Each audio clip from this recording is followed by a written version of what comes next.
All right, I'll just start singing. Jaya Radha Madhava Kunja Bihari.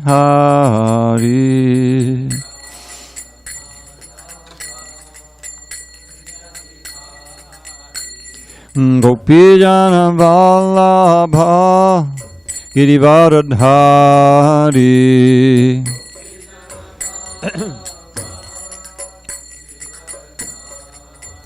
Jaya Gopi Janavallabha Girivaradhari.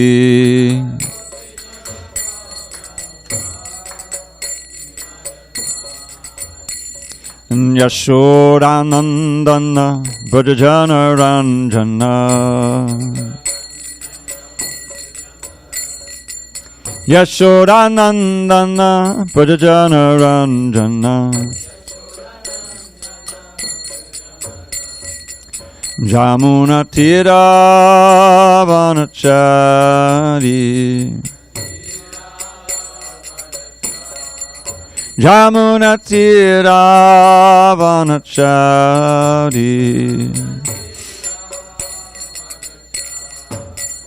Jaya Radha Madhava Kunja Bihari.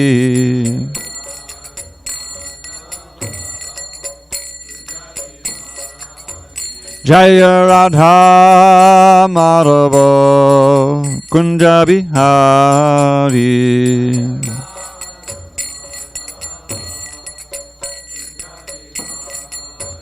Jaya Radha Madhava Kunja Bihari.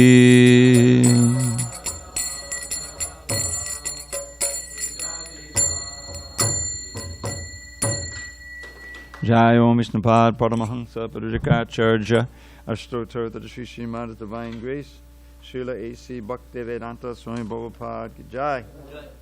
ISKCON BBT Founder Acharya Srila Prabhupada Ki Jai.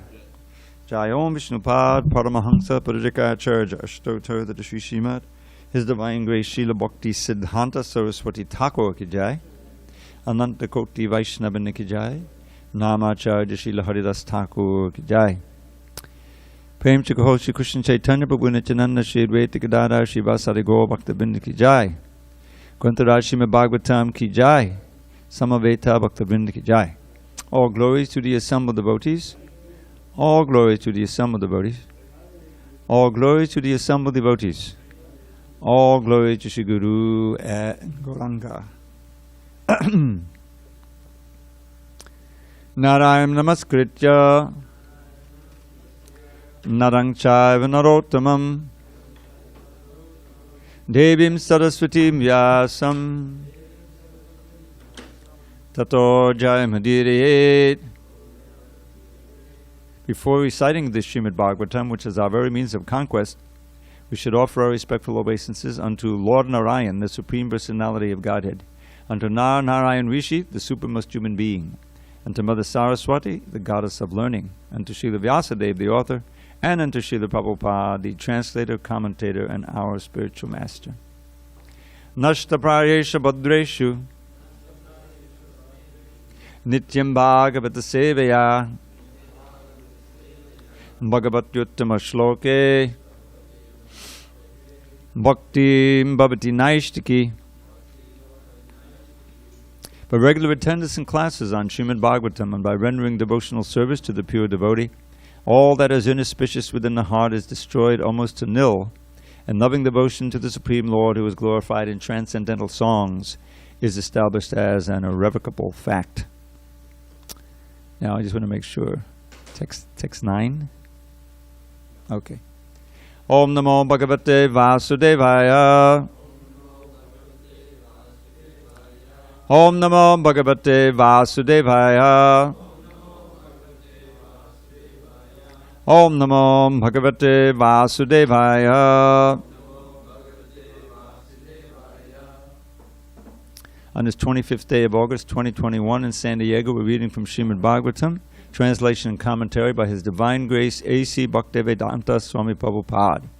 We are in Canto 5, The Creative Impetus, Chapter 3, Rishabhadev's appearance in the womb of Meru Devi, the wife of King Nabhi.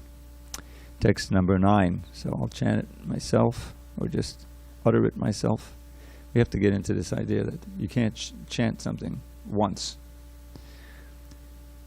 Tadnita balishanam swayamatmanaha shreyak padama vidusham padama purusha prakarsha karunai swamahimanam chapavargakyam upakalpayishan swayam na pachita evetadavad ihopalakshitaha.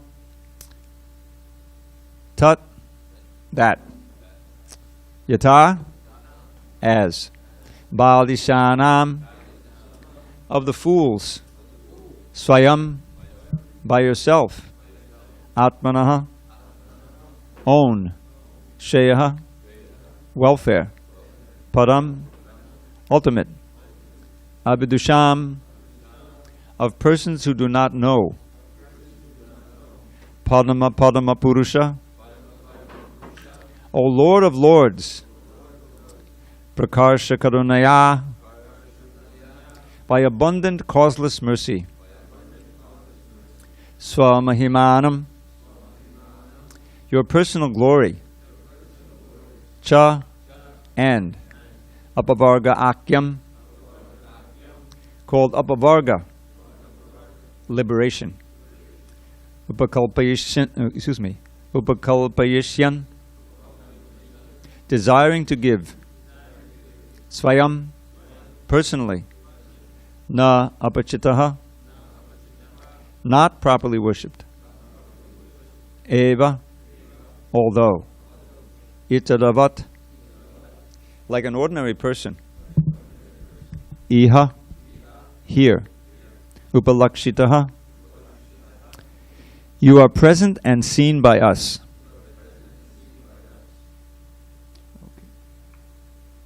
Translation. King Nabi is speaking to the Lord. O Lord of Lords, we are completely ignorant of the execution of dharma, artha, kama, and moksha, the process of liberation, because we do not actually know the goal of life.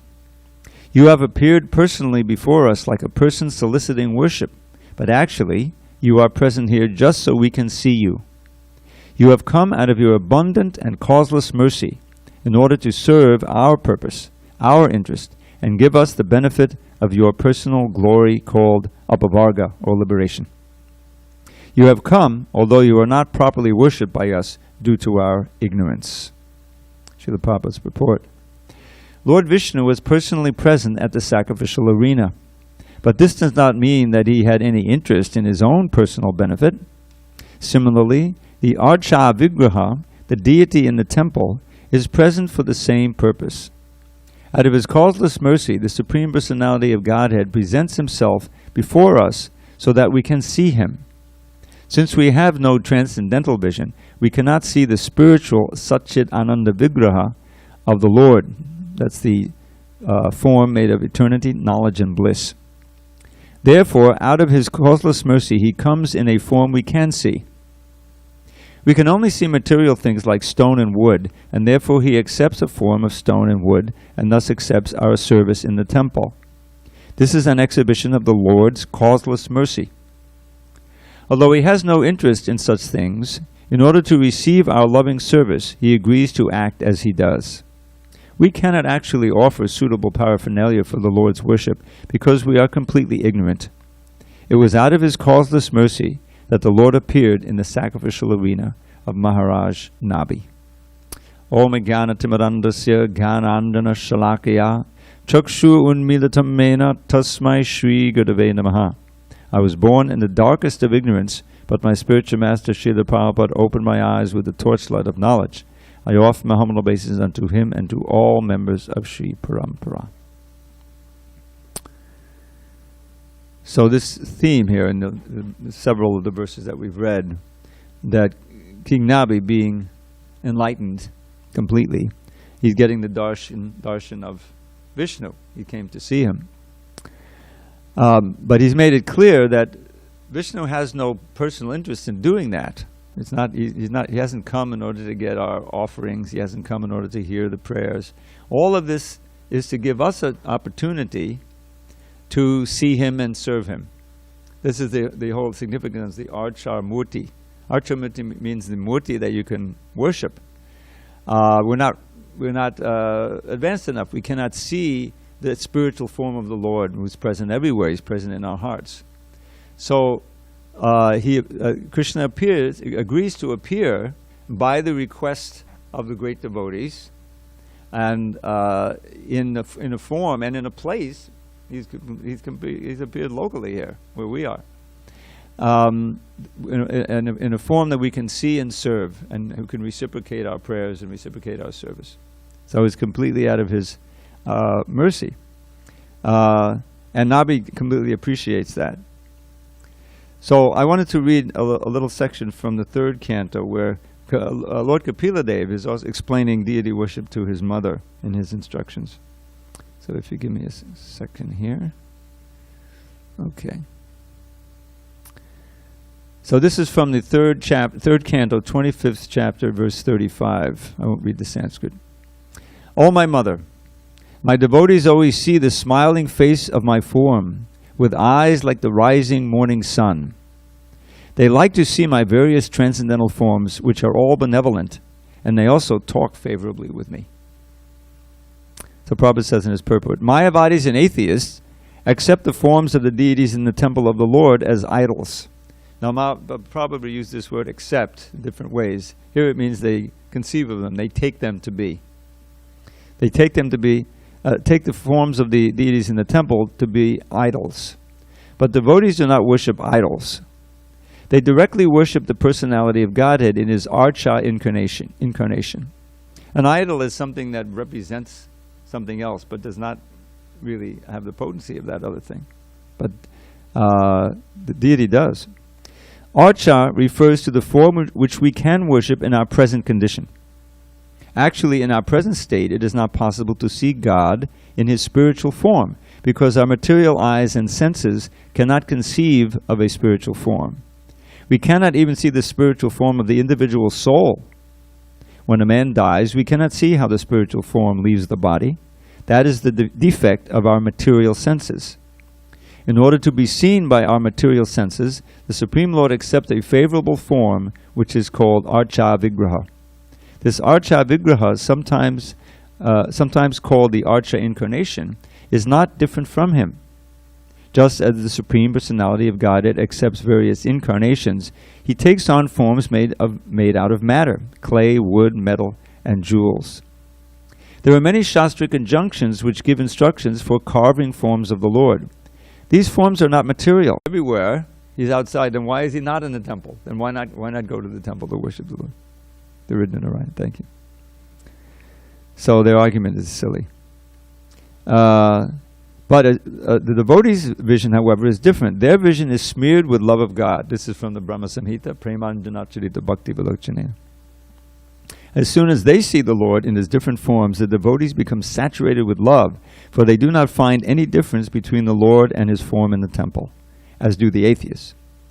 The smiling face of the deity in the temple is beheld by the devotees as transcendental and spiritual, and the decoration of the body of the Lord is very much appreciated by the devotees. It is the duty of the spiritual master to teach how to decorate the deity in the temple. We sing every morning, Shri Vigraharadhana Nityanana Shringaratan Mandira Marjanado. Yuktasya. The spiritual master is worshipping this Archamurti himself. Yuktasya Bhaktam Chanayunjito, and he engages us in that worship, and we become trained. So that's the connection. That's why the deity appears, and is the devotees, under the instruction of the spiritual master, can learn how to properly worship the deity, and Krishna reciprocates. It is the duty of the spiritual master to teach how to decorate the deity in the temple, how to cleanse the temple, and how to worship the deity. There are different procedures and rules and regulations which are followed in temples of Vishnu. And devotees go there and see the deity, the Vigraha, and spiritually enjoy the form, because all of the deities are benevolent. The devotees express their minds before the deity, and in many instances, the deity also gives answers. But one must be a very elevated devotee in order to be able to speak with the Supreme Lord. Sometimes the Lord informs the devotee through dreams. These exchanges of feelings between the deity and the devotee are not understandable by atheists, but actually the devotee enjoys them. Kapila Muni is explaining how the devotees see the decorated body and face of the deity and how they speak with him in devotional service. So this is Prabhupada's wonderful explanation of deity worship. And let's see. Sorry about that. So, King Nabi, he's performed all kinds of worship, but he's considering that, he said, I don't even know how to execute Dharma, Artha, Kama, Moksha. I'm completely ignorant. And ultimately, the devotees are meant to also not be concerned with Dharma, Artha, Kama, Moksha, as they're understood usually. Dharma, in this famous formulation, these four, these are called the Purusharthas, generally in Vedic culture. Religiosity, economic development, sense gratification, and liberation. Now, Prabhupada always used the term religiosity, because when Dharma is simply engaged in order to accumulate artha, money, so to engage in sense gratification, that's called cheating religion in the Bhagavatam. Right at the beginning, second verse. Dharma projita kaitavo tra. Tra means here. Here in the Bhagavatam, all these cheating religions are kicked out. Ujita means thrown away with great energy, discarded. So then we have to figure out what is a cheating religion, and that's very clearly explained. That religion which is materially motivated, and Prabhupada would point out how Sridhar Maharaj also explains that even that Dharma, which is engaged solely for moksha, that's also material. Otherwise, why would Prahlad say, Prayena Deva Munayo Sova Mukti Kama? That for the most part, these transcendentalists, they're after their own mukti, and that's a form of material desire. Kama, he calls it kama. And so does Lord Chaitanya. Bhukti Mukti Siddhi Kamis, Sakala Ashanta. They're never peaceful. Why? Because their liberation is unsteady. It's not for sure.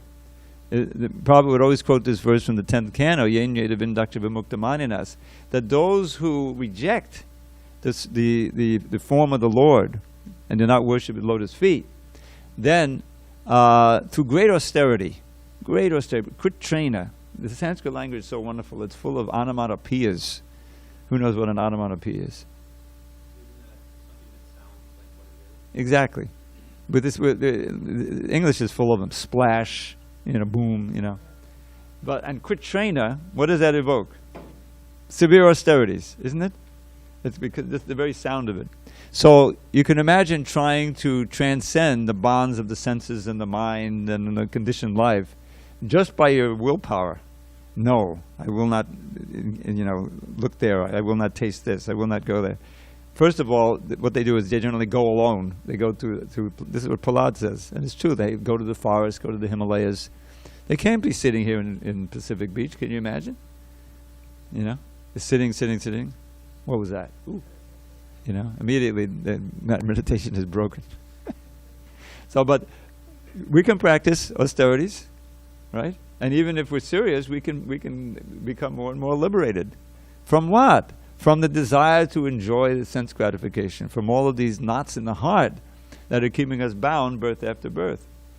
So this impersonalist side, when they reject the formula, Aravindaksha Vimuktamaninas, Tvayastabhavat Avishuddha Buddhaya, their consciousness is not really purified because they're averse to the form of the Lord and the name of the Lord and the service of the Lord. So despite a few of them, please, it's not everyone, through this severe process of repressing the senses and wrestling with the mind, happen to be able to go to the Parambodham, the Brahma Bhuta, basically, Brahman effulgence. Krishna Parampadam Tatap Patantyadho, they fall down again, because they're averse to serving your lotus feet. So it's very clearly said by Lord Rishabdev. This is all working up the appearance of Lord Rishabdev. And then his teachings in the 5th chapter are classic. Prabhupada gave so many lectures on those verses, especially the first verse. But in another section, Prabhupada would quote from Rishabdev's teachings. It begins with this verse, Nunam pamatta kurudevi karma. where he's saying certainly those who are simply absorbed in the activities of sense gratification are completely mad. Not just matta, but pramata. Because they're ensuring great suffering. For a few moments, a flickering maya sukhaya, illusory happiness, they're ensuring how many millions of years, because they commit vikarma, sinful activity, of severe suffering. It's a very bad bargain, Whereas we're, think of it as we're investors. Every human being, especially, is investing. He decides how to invest his time, how to invest his money, how to invest his energy, where to invest his affection, all these different things. But without proper guidance, you're helpless. The senses are pulling you here, invest your time in, oh, this looks good, let me work really hard and get that, and buy this and enjoy this. Forgetting that time is ticking, ticking, ticking. And your very facility for enjoying those things, the human body, it's expiring. And the next body will be very horrible. So that's what Rishabdev is describing here. Nunam pamatta kurate vikarma yadindiya priteya apanobi. Nasado manya, he says, my opinion is not very good idea. Because you ensure another material body which ensures suffering.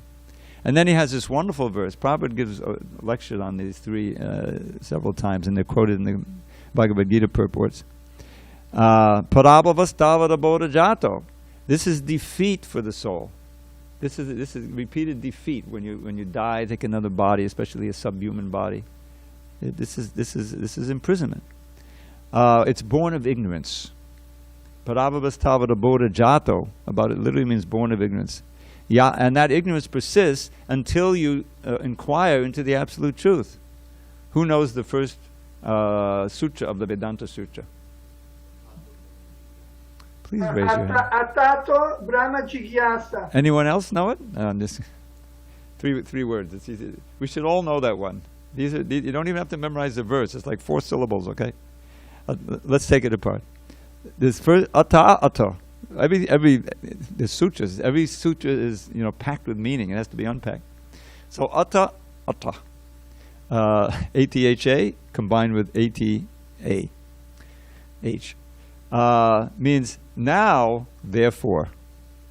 Now, how do you start a book? This is the first verse, first sutra. Why start a book with the word therefore? Why does it say that? Yes. What is the inner meaning? Because you just came to the human form of life, so you're saying, therefore, now that you've achieved this human form of life, inquire. Yes, and then now, therefore, having achieved this invaluable, rare human form of life, Brahma Jigyasa. You should inquire into Brahman, the absolute truth, which is defined in the next sutra, in case you wonder what it was, Janmadyasya yataha. Which means, that from which, or from whom, everything is born, and the adi, every syllable counts, Janmadi asya, birth, maintenance, and destruction. That, we know, person from whom everything is emanated, who maintains everything, and ultimately everything is wound up and he still exists. Aham evasameva gre. That's the first line of the first of the Chaturshloki Bhagavatam, which is important to know also. So this is in Rishabh. The Bhagavatam is the natural commentary on these Vedanta sutras. The very Bhagavatam begins with the second sutra. Janmadyasya yatam vayata tatatashchata, and then it goes into explaining, the Supreme Personality of Godhead, who is completely conscious and enlightened Brahma. But it begins with those same words. So, what does Rishabdev say here? He says that as long as we don't inquire into the absolute truth, we remain in ignorance, and as long as we're in ignorance, we're going to have to perform all kind of sinful activities and remain bound in this suffering, birth, old age, disease, and death. So, yavat kriyasta, the mind will remain saturated with karmic desires and all this until we practice bhakti. So then the third one is the one I'm getting to. And he wraps up, he says, yavana jishta tattvam, yavat kriyastavida karma yena shirida bandha. Avidyamanam. Anyway, the third line says, Pritir niyavan mai vasudeve namuchyate dehi yogena tavat. Until one has love for me, Vasudev. This is Rishabdev speaking. He's an incarnation of Krishna. One cannot get free from bondage to a body. In other words, there's no mukti without bhakti. So anyone who's trying to be liberated and deny the form of the Lord and the service of the Lord and all the activity is impossible. That's what the Bhagavatam's solution is.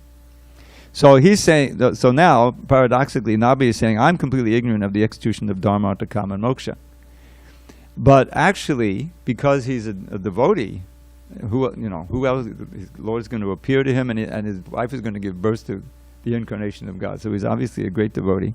But he's very humbly saying, I don't know the goal of life. You have appeared personally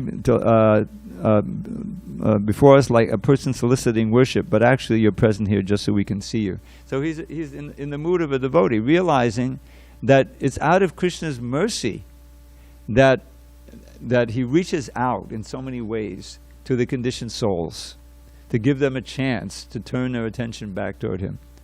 The most important way for us, he reaches out through his pure devotee. Where would we be if Prabhupada hadn't come to America? If Prabhupada had stayed in India? For so many ages and ages, even after Lord Chaitanya's appearance. The India was, Bhakti was present there, although it waned and waxed a little bit. But then after Lord Chaitanya came, and then Bhaktivinoda Thakur, he revived Chaitanya Bhakti, the Gaudiya Vaishnava Bhakti. And we know Bhaktisiddhanta Saraswati expanded it more, and he gave Prabhupada the order, preach in English, carry it out, And Prabhupada would say, so how can I do this? It seems impossible. He was trying to do it in India, but it didn't happen. Krishna wouldn't let it happen in India. And he had all of these situations that made it difficult for him. Even the family life became difficult. And Prabhupada said, I thought it was horrible to take sannyas. But the situations came, and he took sannyas and eventually got on that boat. Bhakti Vikas Swami, I don't know if you know, he wrote a whole bunch of essays. I think they were compiled in a book on Prabhupada. And one of them is just a meditation on probably getting on that boat. How significant that is, to get on the Jaladuta. It's just like you see Prahlad, how he's thrown off a cliff, and he's just meditating. He's completely undisturbed, and Krishna catches him and protects him and everything. Prabhupada was in that very mood. For him to get on that boat was equivalent to jumping off a cliff, and just depending completely on Krishna. And, bold, courageous, amazing. And so we're benefited from that. That's what we sing every morning. The first thing we sing, right? Samsara dava nadalidha loka pranaya karunya ganaganatva. We should know, study the songbook. I did the trouble of ordering a whole box full of songbooks. We're sitting in the closet here. Some of them missing pages, covers anyway. Just so that we can all have songbooks. And I was the one who decided that everything has to have word-by-word meanings in this songbook. I remember when because we used to have a smaller songbook, and it was very convenient. I remember Vaisheshika Prabhu was doing his thing with Saturday morning. He would have hours of classes and he used the songbook. And then when the big one came out, he complained to me, "You made it more difficult with the big one." But then he said, "I'm sorry. Now I see why. Everything has word-by-words. Thank you very much."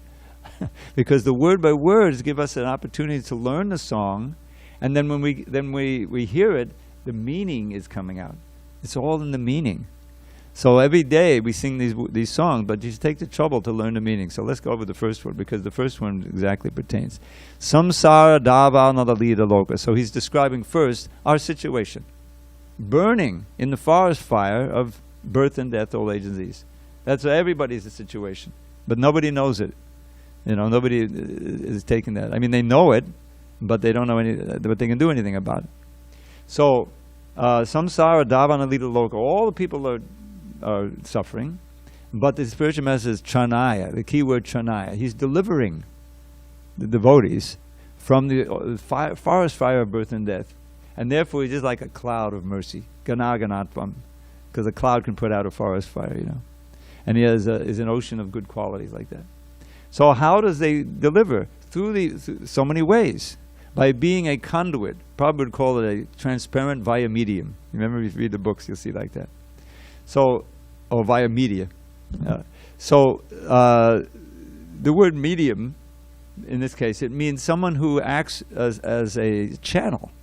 Remember the old days? I don't know if they use that term anymore. Channeling. People would do these bogus yogis. Oh, I'm channeling this sage from many years ago. They get so many followers. But Prabhupada really is channeling. All the pure devotees, that's the whole idea of disciplic succession. They channeled Krishna's instructions and the spiritual master, the whole parampara, and they're empowered because they're pure channels. And so Prabhupada worked so hard. Everyone knows for those 12 years, and before then, but especially it was incredible, just to attract certain souls who could then help him to attract others and eventually build temples and establish temples like this, the deities, and it's a great risk because the deity, there's all these rules and regulations. Narada Pancharatra. I worked with Krishna Chaitra. He wasn't a sannyasi then. This was back in the mid-90s. On putting together the Pancharatra Pradeep.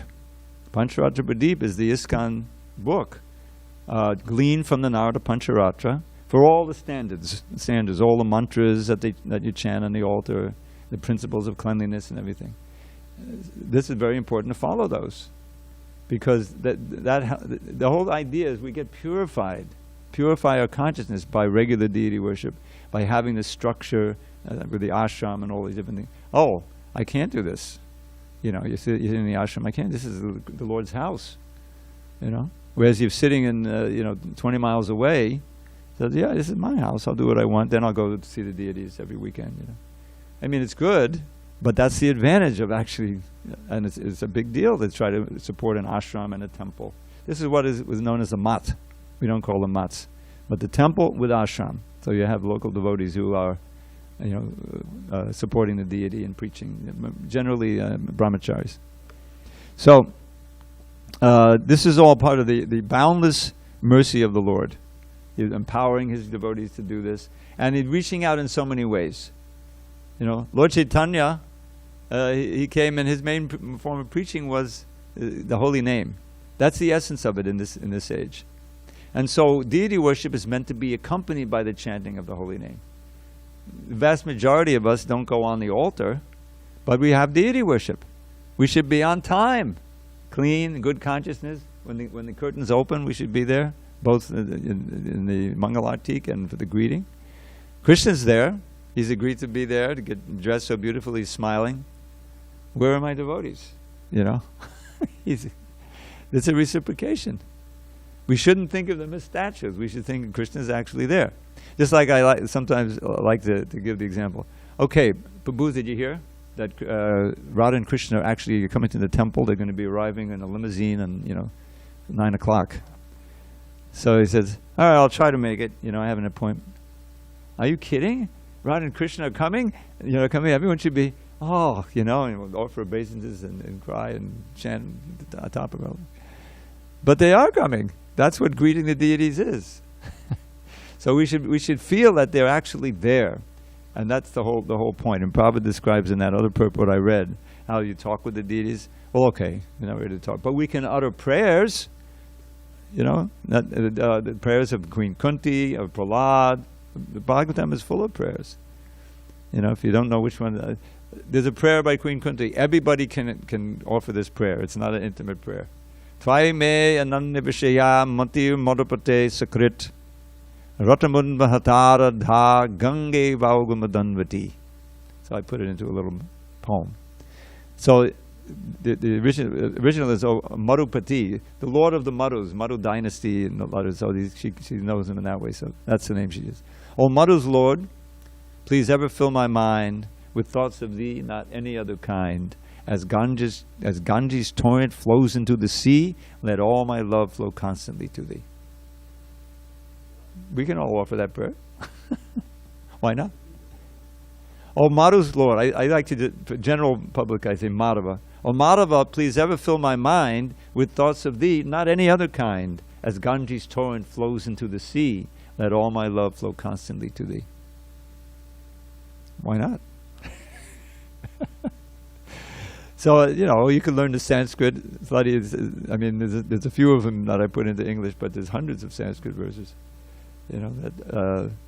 Something where you're You know it's bona fide because it's from the Shastra. I mean, ultimately you can also offer your own personal prayers, but as beginners, okay. And often, like, I'll give you prayers later if you want them. There's a beautiful obeisance to Lord Nrsingadev, famous phrase, Ugram Vira Mahavishnam. Or you can offer the prayer that Prabhupada, he recommended that everyone who wants to be free of material desires, right? We should all want to be free of material, should offer this prayer. It's not a verse, it's a prose. But you know, Om Namo Bhagavate Narasinghaya Namaste Jastejase Aviravir Bhavavadhanaka Vadrudangsha Karma Sayan Randaya Randayatamo Grasa Grasa Om Swaha Abhyam Abhyam Atmani Bhurishta Om Shraum. Shraum is the seed syllable. For each of the deities have a shreem, kleem, you know, and there's Shraum, which is, he's ripping apart Hiranyakashipu, you can hear it. And so that's Prabhupada said, I worked on this book when it was first being edited. I was editing. And at the end of the purport, what it means is, now that I chanted it, Om Namo Bhagavate Narasimha, I offer my obeisance unto the Supreme Personality of Godhead, Nrsingadev. In other words, he's offering it to Nrsingadev personally in front of him. Namastejas Tejase. And there's a lot of repetition, which is indication of high emotion, you know. I offer obeisance to you, the most powerful of the powerful. Tejase Avadavir, please be visible, please be manifest, please be manifest, please. Avadavir Vajran, with your thunderbolt-like teeth and your thunderbolt-like claws. Vajranaka Karma Shayan Randaya Randaya. And please rip apart all of the material desires in my heart. Randaya Randaya Tamo Grasa Grasa. Please dissipate the ignorance in my heart, the darkness. Grasa Om Svaha, or for oblations, Abhyam Abhyam Atmani Bhurishta. Please be manifest to me and give me fearlessness in this world of demons. You know, he's a Prahlad. So at the end of the purport, Prabhupada describes it beautifully. He says, any devotee who wants to be free of material desires should offer prayers to Nrsingadev as Prahlad does in this verse. Share it. I'll give you the references in the book. It's in Canto 5. It's not in Canto 7. There's a chapter there, the residents of Jambudweep offer prayers, and one after another, Lakshmi offers prayers, and Orion and different devotees, and Prahlad is there. There's 4 or 5 ones. Another famous is Swastastu Vishwasya Kalak Prasiditam. I don't get into that one, but that's a favorite prayer. May all the demons become pacified by practicing devotional service, and they'll care for each other, you know, like that. That's wonderful. So these are gifts from, you know, the acharyas, from Shukadeva Goswami and Vyasadeva and Srila Prabhupada all work so hard to give us an opportunity to, and believe me, producing the book, the Srimad Bhagavatam, would have taken 1/10 the time if Prabhupada did not take the trouble to do the the Devanagari and the transliteration and the word-by-word meetings. And it would be 1/10 the size. I have a Srimad Bhagavatam translation on my shelf, 2 volumes. Prabhupada actually used the Gita Press version. He used it for a couple of chapters. And it's just translation on Devanagari. No transliteration, no synonyms, and no purports. So by taking the trouble to give us all that and the explanation, expanded into the 18 volumes. It's very substantial, obviously, and wonderful. But that's the mercy of Prabhupada. So we can chant the Sanskrit and understand it, and also understand the meaning and enter into it. So we should take advantage of that. And this theme keeps coming up again and again, that Krishna doesn't need anything from us. He's giving us the opportunity to serve him for our benefit. And we should feel like that. Oh, what a great opportunity. I can do some service. Let me sweep the floor. Let me bring some offering. Whatever I can do. Or now, living in the temple, we can all day we can serve. And we should feel that we're serving the deity. That we're serving Radha Giridhari. By whatever we do. Outside, you distribute it, we're serving Krishna, Lord Chaitanya. We're so fortunate to have, these wonderful deities. I mean, the deities are always wonderful, but there's a special sweetness of Radha Giridhari, and these Gauranatai deities. So much mercy coming from those deities. There's a lady who used to live here way back in 1990, the wife of Hari Sari. Her name is Shitala. And she, I don't know what special skill she had developed or before she joined, but when she oversaw the carving of deities, they all have this special, wonderful flavor to it. I've never been to this farm in France, but I understand those Krishna Balaram deity there is a very attractive. Yeah, and the Krishna Balaram deities in Alachua, I have some photos I took myself. It's unbelievably beautiful, and they have so many flowers there. Devotees go so many flowers. And they lived here for a year in 1990. They were working on BTG with Jayawada Maharaj, trying to get subscriptions and things. And they used to have smaller brass deities. I think Pavamana Prabhu has them in his house now. And so I was here when they installed these deities. And she advised the Shilpa, the carver, and saw them in. And they have this special, wonderful, intimate flavor. And take advantage of it to pray to Lord Chaitanya and Radha Giridhari and Jagannath Baladev Subhadraji. We have a great opportunity. So this is, Nabi is in exactly the right mood. You come out of your abundant and causeless mercy to serve our purpose, our interest, and give us the benefit of your personal glory called Apavagra liberation. So these deities are here, and they're being maintained. All glories to the pujaris, and the garland makers and everybody who sustains them. And our role should be to maintain the temple, glorify, invite other people to come, pray, and look at them with affection and love. You can pray to get that affection. Say, I'm completely cold-hearted. So the prayer every morning I utter some prayers that I get from the Shastra, some from Rupa Goswami. One of them is Shivaram Swami's book, his prayers. This one I also have a poem too. Pashupala Vedendya Nandana Vadametang Maharati He Yuvam Bhavatu Panayo Bhave Bhave Bhavator Eva Padam Bhujeshume. That's the same meter as Nadanang Najanang Sundar. O Radha Krishna, children of the best of coward men, this single boon I beg from you again and yet again. In all the countless births my endless sins will make me meet. Let all my love flow toward your luscious, lustrous lotus feet. And then there's another one, because if you don't have any love, there's a prayer that, I'll have some little affection. Also by Rupa Goswami. Utkalika Valari. Says, Pashupada, that's the one I did.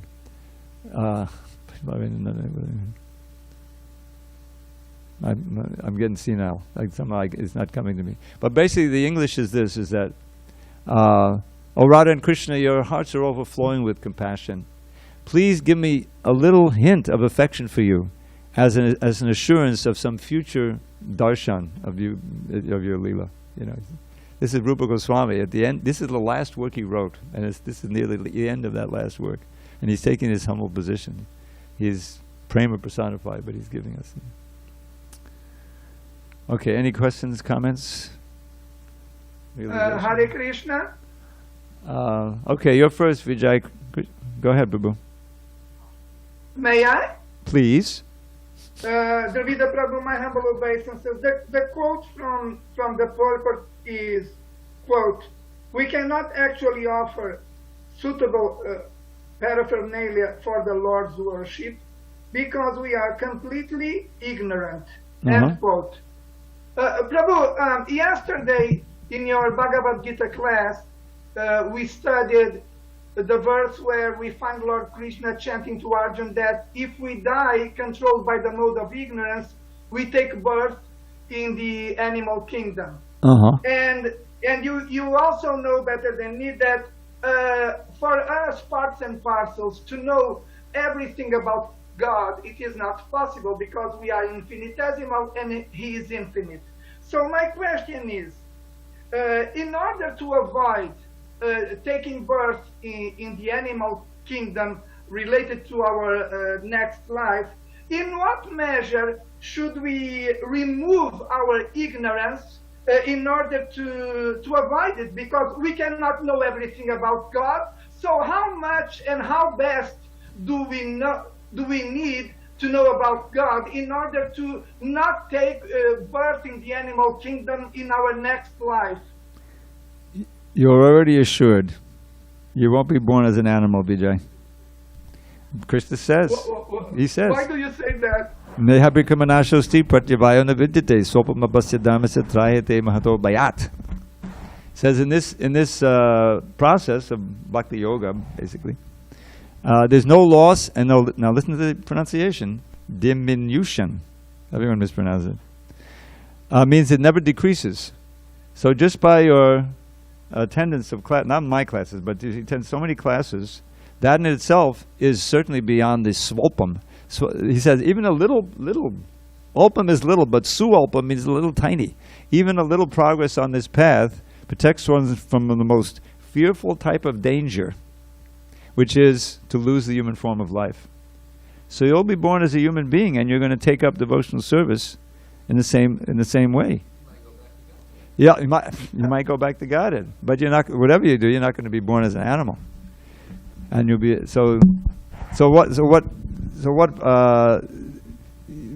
this doesn't pertain to devotees who have practiced some devotional service. Now we should aspire to go back to Godhead in this very lifetime. As soon as they, well, I'm already assured of a human birth. Yeah, how did you like this human birth? You know, old age, disease, and death in the middle of Kali Yuga. Forget it. You know, no, we want to try to aspire to go back to God and struggle and strive as much as possible. And in the process, our ignorance will be dissipated more and more. So that's the actual situation. Thank you, Dravida Prabhu. Wonderful answer again to my question. Hare Krishna. Thank you. Hare Krishna. All glory to Prabhupada. Go ahead. You mentioned earlier the Vedanta Sutra, and sometimes devotees, they wonder if it's necessary, you could say, to read, because now it's available.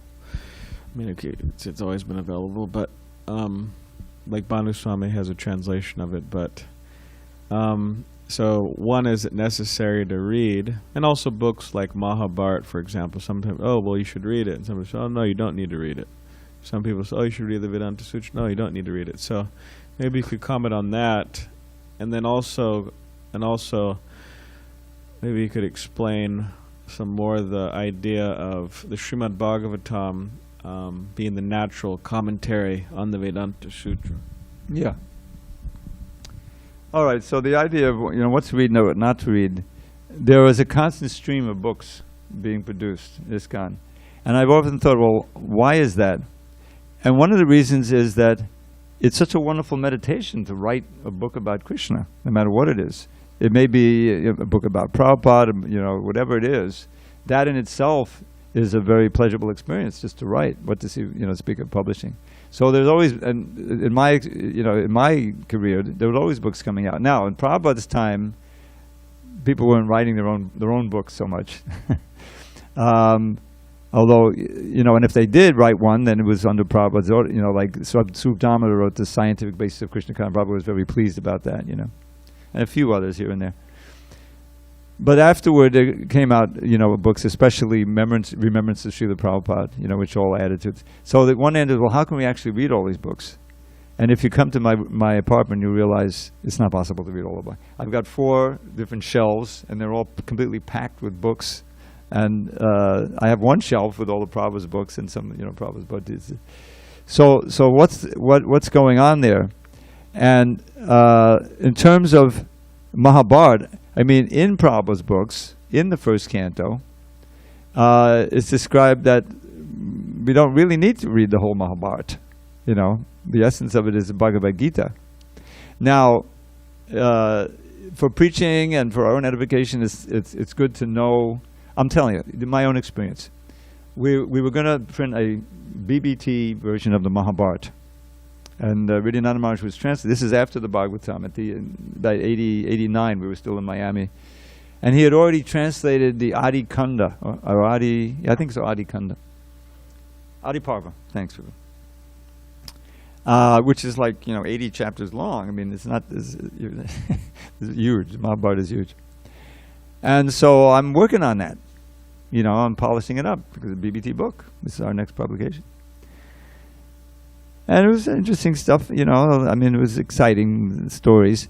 But a lot of it was not obviously directly related to Krishna or Krishna Bhakti. And an extreme example, there was one chapter, maybe some of you have heard this, some not. It was all describing the planet of the Nagas. There's a planet like below, the certain species of snake, And this whole chapter practically was just a list of names of the leading snakes on that planet. And I was, involved with like proofreading the diacritics, make sure there's all. I said, really, do I need to be using my time? Is this really something that's? Eventually, we didn't publish the whole thing, but it's out there. I can give it if you want. But the Mahabharata has whole tons of stuff in there that's not really pertinent to bhakti. And this is one of the reasons why when Vyasadeva was troubled after having written the Mahabharata and all these other Vedic literatures, and he was not completely satisfied, and Narada Muni came, and he said, yes, because so much of what you've written has not directly pertinent to bhakti and bhakti yoga and the ultimate salvation of living entities. You've got all that section of the Vedas, which is fine, of karma kanda, but not for us. We don't want to study that. So the Mahabharata as a whole is not, and we have so many things that we need to read. How much time you have to read, just to get through Prabhupada's books is like years and years. So luckily, there's a devotee named Krishna Dharma, who is very skilled. The English is very nice, and he took out the essence of the Mahabharata, the story that pertains to the battle and the Pandavas and Krishna's involvement and all that, and presented it. The Ramayan was also done. I remember one memorable appearance, Ram Navami, when I spent most of the day reading that Ramayan, because it's very enthralling. It's written in very good English, and it's all the adventures. It's amazing. So I would say that we have to pick and choose. Now, some of the books that devotees have written about Prabhupada, we should also know. Anuttama's offering this year is really pleading with all of his readers to read or reread the Srila Prabhupada Lilamrita, because it gives the most detailed description of Prabhupada's personality and his pastimes in coming to America, so that we really feel the personality of Prabhupada, and he doesn't fade into the background as time goes on. It's been over 40 years now he's left the planet. And those of us who were on, his personal disciples, had some interaction, we have those treasured memories. But you don't have those treasured memories if you came late. But you can get so much detail and remember from reading books like the Lilamrita. So we have a great feast. We should take advantage of it, but we should focus primarily, on Prabhupada's books, Bhagavad Gita. He instituted the Bhagavad Gita class, Nectar of Devotion, Chaitanya Charitamrita, and of course the Srimad Bhagavatam. So it's then it was in the second part of the question, Vedanta Sutra. And do we need to read the Vedanta Sutra? Well, believe it or not, Prabhupada started translating the Vedanta Sutra, and he wrote a nice introduction to it. I don't know if that's included in Banuswami's version. But some devotees who wrote to say, well, here's this big introduction. Where's Prabhupada's translation of the Vedanta Sutra? Well, he never really got past that, but it's very interesting, So, I mean, if you read all of Prabhupada's books, then you can start dipping into those things. But oftentimes, Prabhupada will say in the Bhagavatam, now this is the natural commentary of the Vedanta Sutra. And to read the Vedanta Sutra, you need commentary, because just those sutras, they're puzzles. What does it mean? They need to be. So we have the ideal commentary in the Bhagavatam, and that will tell us. Yes, Maharaj.